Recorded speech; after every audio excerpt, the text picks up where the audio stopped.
April 1ರಿಂದ ಕಚ್ಚಾ ತೈಲ ರಫ್ತು ಸ್ಥಗಿತಕ್ಕೆ ನಿರ್ಧಾರ ಮಾಡಬಹುದಾಗಿದೆ ರಷ್ಯಾ ಅನ್ನೋ ಒಂದು ಮಾಹಿತಿ ಬರ್ತಾ ಇದೆ. ಏಪ್ರಿಲ್ 1ನೇ ತಾರೀಕಿನಿಂದಾನೇ ನಾವು ನಿಮಗೆ ಕ್ರೂಡ್ ಆಯಿಲ್ ಕೊಡಲ್ಲ ಅಂತ ನಿರ್ಧಾರಕ್ಕೆ ಬರುವಂಥ ಸಾಧ್ಯತೆ ಇದೆ ಅಂತ. ಜುಲೈ 31ರವರೆಗೂ ಏಪ್ರಿಲ್, ಮೇ, ಜೂನ್, ಜುಲೈ, ಇಡೀ ಏಪ್ರಿಲ್, ಮೇ, ಜೂನ್, ಜುಲೈ 4 ತಿಂಗಳ ಕಾಲ ರಷ್ಯಾದ ತೈಲ ಇಲ್ಲ ಅಂದರೆ ಹೇಗೆ? ಇಲ್ಲೇನಾಗ್ತಾ ಇದೆ ನಮಗೊಂದು ಇಂಟ್ರೆಸ್ಟಿಂಗ್ ವಿಚಾರ ಇಲ್ಲಿರೋದು.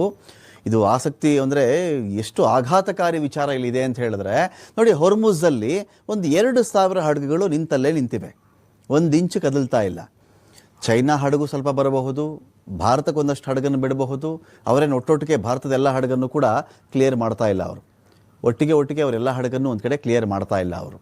2,000 ಹಡಗಲ್ಲಿ ಇದೆಯಲ್ಲ, ಯಾವುದೋ ನೀವೊಂದು ಹೋಗಿ ಅಂತ ಬರಬೇಕಾಗತ್ತೆ. ಪ್ರಶ್ನೆ ಏನು ಅಂದರೆ, ಇದೇ ಕುವೈತ್